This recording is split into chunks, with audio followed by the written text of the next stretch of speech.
زہیر مراد نے اس بار اردو میں جواب دیا تھا، جی شکریہ، یہ لے ڈیڈ سے بات کریں۔ ہاشم نے زاویہ شاہ کو فون دے دیا تھا۔ السلام علیکم مراد صاحب، میں لاہور پاکستان سے زاویہ شاہ بات کر رہا ہوں۔ شاید آپ مجھے نہ جانتے ہو مگر میں آپ کو جانتا ہوں، میں غالب شاہ کا فادر ہوں، شاید اب آپ پہچان لیں مجھے۔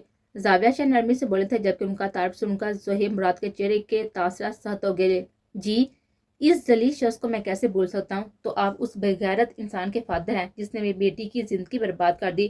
آپ جانتے بھی ہیں کہ اپنے بیٹے نے کیا کیا ہے، کتنا بڑا گناہ کر کے گیا ہے وہ۔ زہیر مراد جیسے سلجھے ہوئے اور ٹھنڈے مزاج کے انسان اس وقت غالب کے بارے میں سوچ کر غصے سے آگ بگولا ہو گئے تھے۔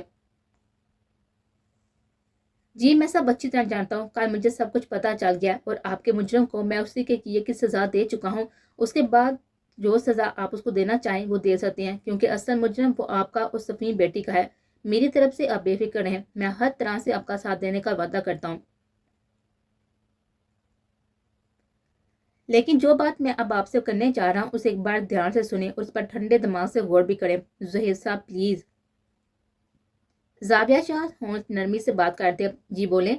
زہیر صاحب متصر بولے، یہ تو آپ بھی جانتے ہیں کہ گزرا وقت واپس نہیں آ سکتا، ہم لاکھ کوشش کیوں نہ کر لیں مگر ہم ماضی میں جا کر اپنی غلطیوں کو نہیں سدھار سکتے۔ ہاں مگر حال میں رہ کر ہم ان غلطیوں کا ازالہ ضرور کر سکتے ہیں، کوشش کر سکتے ہیں آج وہ کام کریں جس سے ہمارا مستقبل بہتر ہو۔ سمیم بیٹی کی زندگی برباد کرنے والا میرا بیٹا ہے، یہ بات سب جان چکے ہیں۔ آپ اسے جو مرضی چاہیں سزا دے لیں، جیل بھجوا دیں یا پھانسی پر چڑھا دیں، مگر اس سے اس نقصان کی تلافی نہیں ہو سکتی جو حالت کی وجہ سے آپ کی بیٹی کا ہوا۔ صہیب صاحب، آپ حالب کو سزا دے کر سفین بیٹی کی زندگی میں خوشیاں لانی بھی چاہیں، اس کو حالب سے طلاق دلوا کر اس کی شادی کرنی چاہیں، تب اس بات کی کوئی گارنٹی نہیں ہے کہ آگے جس شخص کو بھی آپ سفین بیٹی کا ہاتھ سونپیں گے وہ اسے اس کے ماضی سمیت خوشی خوشی قبول کر لے گا۔ اور اگر اس ماضی کو چھپا بھی لیا جائے تو بھی سفین بیٹی زندگی بھر اس انسان کے ساتھ اس گلٹ کے ساتھ زندگی گزارے گی۔ وہ اپنی زندگی کا اتنا بڑا ساتھ چھپا کر اپنے ہم سفر کو دھوکہ دے رہی ہے۔ زاویہ صاحب کی بات زہیر مراد کے دل کو لگی تھی، واقعی ان کی سفین کا مستقبل کیا ہوتا اگر وہ غالب کو سفین سے الگ کر کے کسی دوسرے انسان کو سفین کی زندگی میں شامل بھی کر دیتے، تو کیا ان کی بیٹی اپنے ماتھے پر لگے اتنے بڑے داغ کے ساتھ ایک پرسکون اور مکمل زندگی گزار سکتے تھے؟ اور پیسے کے بل پر اگر وہ اس شخص کا منہ بند کر دیتے تو کیا پیسے سے وہ اپنی بیٹی کے لیے سچی خوشیاں بھی خرید پاتے؟ تو آپ کیا چاہتی ہیں شاہ صاحب؟ جو کہنا ہے کھل کر کہیں۔ زہیر مراد ان کی اصل بات کی طرف لا رہے تھے۔ میں کہنا نہیں، آپ کے آگے اپنا دامن پھیلانا چاہتا ہوں صہیب صاحب، میں آپ سے اپنے بیٹے غالب کے لیے سفین بیٹی کا ہاتھ مانگتا ہوں۔ جانتا ہوں میرے بیٹے نے آپ کی بچی پر بہت ہی ظلم کیا، اس کی زندگی برباد کی ہے، اور یہ بات ایک باپ ہونے کے ناطے میں اچھی طرح سمجھ سکتا ہوں کہ اس بچی سمیت آپ بھی اس وقت کس قدر اذیت و کرب سے گزر رہی ہوں گے، مگر آپ کے اس درد و اذیت کا مداوع بھی وہی شخص کرے گا جو آپ کا مجرم ہے۔ جس شخص نے سفین بیٹی کی زندگی برباد کی ہے وہی اسے اباب بھی کرے گا، جس نے زخم دیا ہے وہی مساحی بھی کرے گا، جس نے اس کا دامن کو داغ بدار کیا ہے وہی اس کے ساتھ اپنے نام کی چادر بھی ڈالے گا، جس نے سفین کی زندگی کو اجاڑا ہے اب وہی اس کی زندگی اباب بھی کرے گا۔ زہیر صاحب، میں ہاتھ جوڑ کر آپ سے اپنی بیٹی کا ہاتھ مانگتا ہوں، گزارش کرتا ہوں کہ آپ غالب اور سفین کی شادی کے لیے ہاں کر دیں، بدلے میں سفین بیٹی کی خوشیوں کی گارنٹی میں آپ کو دیتا ہوں۔ غالب سفین بیٹی سے بہت ہی محبت کرتا ہے، اس نے جو کیا ایک غلط فہمی کی بنا پر کیا، وہ آپ کے بیٹے اور سفین کے رشتے کو غلط سمجھا تھا، اسے نہیں پتا تھا وہ دونوں بہن بھائی ہیں، اس نے جو کیا سراسر غصے میں کیا، لیکن اسی دن سے وہ اپنے عمل پر شرمندہ ہے۔ سہیل صاحب بہت ہی نادم ہے، تڑپ رہا ہے، رو رہا ہے، سفین کے ساتھ جو سلوک اس نے کیا ہے اس پر پل پل پچھتا رہا ہے۔ میں نے اپنی آنکھوں سے اس کی ندامت دیکھی ہے، اس لیے آپ یہ مت سمجھیے گا کہ میں اپنے بیٹے کی پوزیشن کلیئر کرنے کو اس کی پیروی کر رہا ہوں، میں بس آپ کو حقیقت بتا رہا ہوں اور ہاتھ جوڑ کر آپ سے درخواست کرتا ہوں کہ اس کی شادی کے لیے ہاں کر دے۔ نکاح ان لوگوں کا ہو چکا ہے، لیکن میری خواہش ہے کہ اب آپ کی دعاؤں کے ساتھ یہ رشتہ دوبارہ جڑے، یہ کوئی دباؤ نہیں، بس میری دلی خواہش ہے۔ آپ پلیز اس پر غور کریں اور سفین بیٹی سے بھی اس کے بارے میں بات کریں، کیونکہ بہرحال آخری فیصلہ آپ کا اور سفین بیٹی کا ہی ہوگا۔ اگر آپ کو یہ شادی قبول ہے تو میرے لیے اس سے زیادہ خوشی کی کوئی بات نہیں ہوگی، اگر نہیں تو آپ کے مجرم کو میں آپ کے سامنے پیش کر دوں گا، بس یہ بتا دیں کہ اسے پاکستان آ کر آپ سزا دیں گے یا میں اسے کینیڈا لے کر آؤں۔ زاویہ صاحب کی پوری بات کو زہیر صاحب نے نہایتی غور سے سنا تھا اور بالآخر ایک فیصلے پر پہنچ گئے تھے۔ اب یہاں آنے کی زحمت مت کریں شاہ صاحب، میں 2 دن بعد سفین کے ساتھ پاکستان آ رہا ہوں، اس مسئلے پر بات اب آمنے سامنے بیٹھ کر ہوگی۔ زہیر صاحب نے اس بار متوازن لہجے میں کہا تھا، جس پر زاویہ شاہ ایک پل کو چون گئے تھے۔ ٹھیک ہے زہیب صاحب، میں آپ کا انتظار کروں گا، زاویہ شاہ کے کہتے ہوئے فون رکھ دیا تھا، جبکہ زہیب صاحب نے بھی فون رکھ کر سامنے بیٹھے زید مراد کو دیکھا تھا، جو کہ کافی دیر سے بے چین بیٹھے بھائی کی بات ختم ہونے کا انتظار کرتے۔ یہ سب کیا ہے زہیب؟ تم کس سے بات کر رہے تھے؟ کون ہے یہ شاہ صاحب اور کس کی زندگی برباد کی ہے اس شخص کے بیٹے نے؟ کیا تم سفین کے بارے میں بات کر رہے تھے؟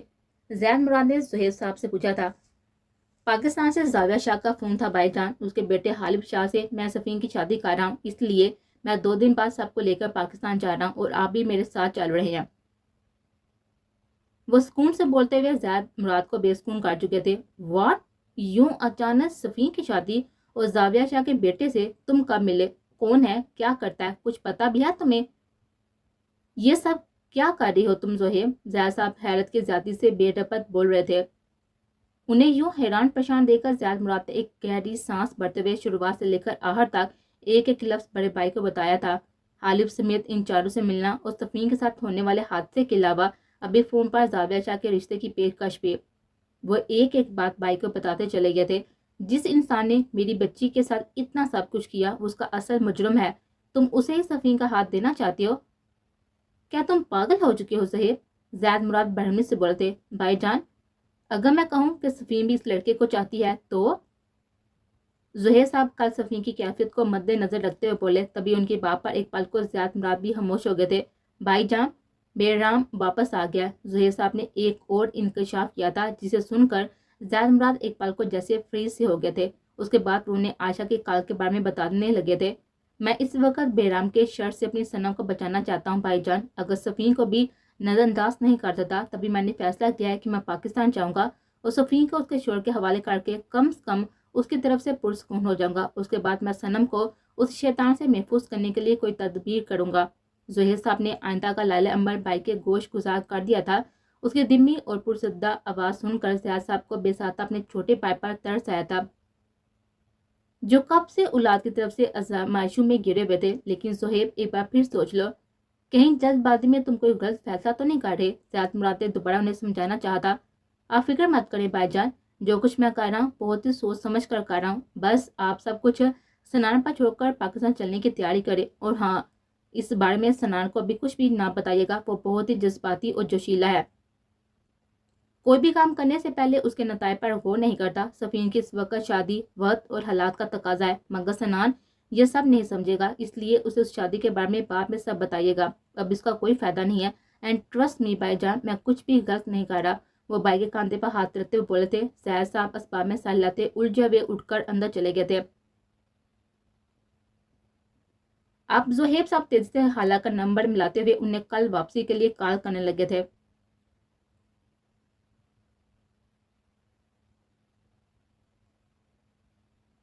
وہ دونوں آج صبح ہی گرینی اور عارفہ کو اپنا ڈھیر سارا خیال رکھنے کی ہدایت دے کر عائشہ کی نانی کے یہاں پر روحا اور عثمان کے ساتھ آ چکے تھے، جہاں پر عائشہ اور صنم کو ہاتھوں ہاتھ لیا گیا تھا۔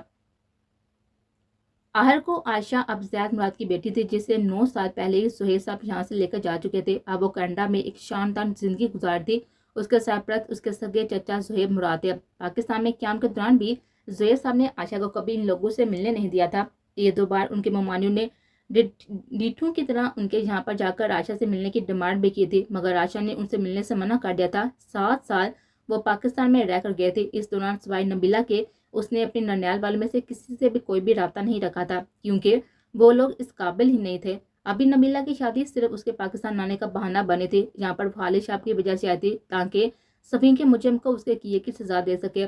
سالوں بعد اس کے ماموں ممانی عائشہ کے سلوک کو دیکھ کر دنگ رہ گئے تھے۔ اب وہ بچپن والی ڈری سہمی عائشہ مراد نہیں رہی تھی، جسے جب دل چاہتا مار پیٹ کر کمرے میں بند کر دیا جاتا تھا۔ اب وہ مقابل کی آنکھوں میں آنکھیں ڈال کر بات کرنے والی کانفیڈنٹ عائشہ مراد تھی، جسے بات کرنے سے پہلے 2 بار سوچنا پڑتا تھا۔ آج جب سے وہ ان کے گھر آئی تھی، اس کو مہنوس کا تمغہ دینے والے اس کے ماموں ممانیاں صبح سے اس کے آگے پیچھے گھوم رہے تھے۔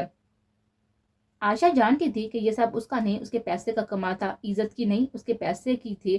سب کچھ سمجھتے ہوئے بھی وہ مسلسل خاموش تھی۔ نہ تو اس نے ممانیوں کو ان کے اس ناروا سلوک کے لیے جتایا تھا جو کہ 9 سال پہلے اس کے ساتھ روا رکھ چکے تھے، اور نہ ہی ماموں کو ان کی پرانی نفرت یاد دلائی تھی۔ اب ایسا کرنے کا کوئی بھی فائدہ نہیں تھا، کیونکہ وہ یہاں پر گڑے مردے اکھانے نہیں آئی تھی، اس لیے نارمل سی سب کے ساتھ بات چیت کرتے۔ آج کے فنکشن کے لیے اسپیشلی بڑی ممانی اس کے اور سنم کے لیے کچھ دیر پہلے کپڑے بھی لے کر آئے تھے اور پرزور اصرار پر ان ڈریسز کو پہننے کے لیے کہا تھا، مگر آشا نے ان سے بڑے قاعدے سے مدد کر لی تھی، جبکہ ممانی بھی بنا برے مانے انہیں جلدی سے تیار ہونے کی ہدایت دیتی چلی گئی تھی۔ پھر ایسے میں اس کا اور سنم کا یہ فنکشن اٹینڈ نہ کرنا ایک لمبی بحث کا موضوع بن جانا تھا۔ عائشہ، ہم رک نہیں سکتے، آج فنکشن میں جانا ضروری ہے کیا؟ سنم جھجکتے ہوئے کہا تھا۔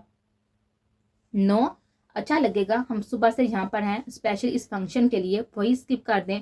ممانی کے جانے کے بعد عائشہ اس کے ہاتھ میں آج کے فنکشن کا ڈریس تھماتے ہوئے کہا۔ اس کے بعد سن کر سنم منہ بناتے ہوئے کپڑے لے کر واش روم میں چلے گئے تھے۔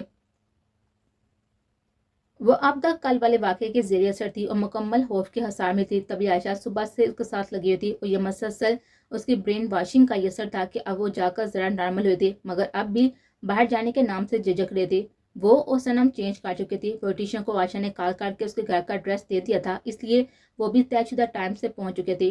روحا اور عثمان بھی اپنے اپنے رومز میں تیار ہو رہے تھے۔ فنکشن گھر کے پاس ایک بڑے سے ہال میں ارینج کیا گیا تھا۔ کمبائنڈ فنکشن تھا، تبھی مہمانوں کی تعداد بھی زیادہ تھی۔ سنم آج اتنی خوبصورت لگ رہی تھی کہ عائشہ نے آگے بڑھ کر بے ساتھ اس کو ساتھ لگا کر پیار کیا تھا اور دل ہی دل میں اس کے دائمی خوشیوں کے لیے دعا کرنے لگے تھے۔ سنم اپنی زندگی میں دوسری بار ایسے تیار ہوئی تھی، ورنہ کینیڈا میں تو تیاری کے نام پر بس ایک پنک کلر کی لپ گلوس اور خود کو اوکے کر دیا کرتے تھے۔ عائشہ بھی آج وائٹ فراک میں کوئی مومی گڑیا ہی لگ رہے تھے۔ اس نے بھی اپنے لمبے خوبصورت بالوں کو کھول کر رول کروا لیا تھا۔ بالوں کی لینتھ بہت زیادہ تھی جو لمبی اور چھوٹی لیئرز میں کٹے ہوئے تھے۔ وہ دونوں بے حد خوبصورت لگ رہے تھے۔ ان کے ڈریسز بھی آج کے فنکشن کے حساب سے کلر وائز کافی ڈفرینٹ تھے۔ خود بیوٹیشن نے دونوں بہنوں کو تیار ہونے کے بعد بے حد سراہا تھا۔ وہ دونوں تیار ہو کر روحا کے پاس پہنچی تھی اور روحا ان کو دیکھ کر ٹھٹک گئے تھے۔ ماشاءاللہ، میرا دونوں بیٹیاں اتنا خوبصورت لگ رہا ہے، بالکل حوروں کے جیسا، خدا بری نظر سے بچائے۔ رک جاؤ عائشہ، سنم ادھر بیٹھو، ہم تم پر دعا پا کر دم کرے گا، کہیں کوئی جن میرا خوبصورت بیٹیوں پر عاشق نہ ہو جائے۔ روحا جٹ سے ان دونوں کو پکڑ کر اپنے پاس بٹھاتے دعا پڑھنے لگے تھے۔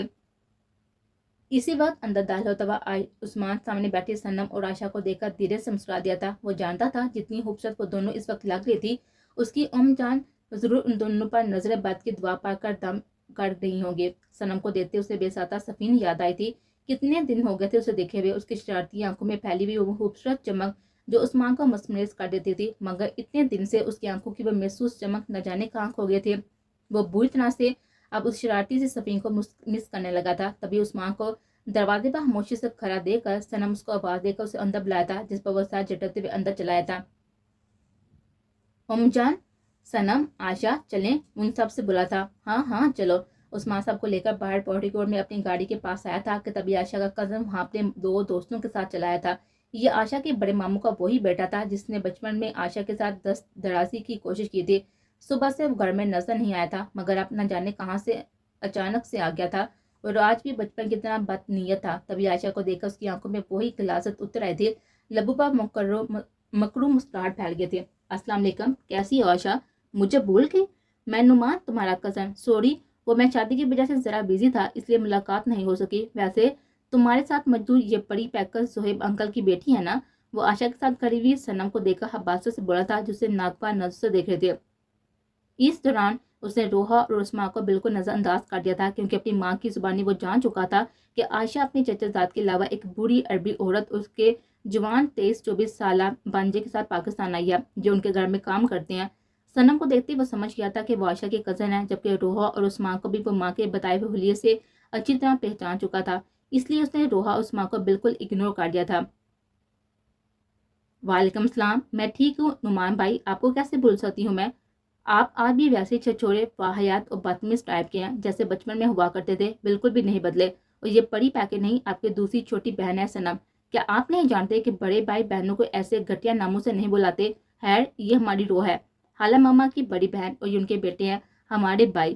نعمان کو دیکھا عائشہ نے اپنے لبوں پر کاٹا مسکراہٹ سجاتے ہوئے کہا تھا۔ لگے ہاتھ روحا اور عثمان کا طرف دیکھ کر ان کی اہمیت بھی واضح کر دیے تھے، ساتھ ہی نعمان کو آنکھوں ہی آنکھوں میں خود سے دور رہنے کی وارننگ بھی دے ڈالتے۔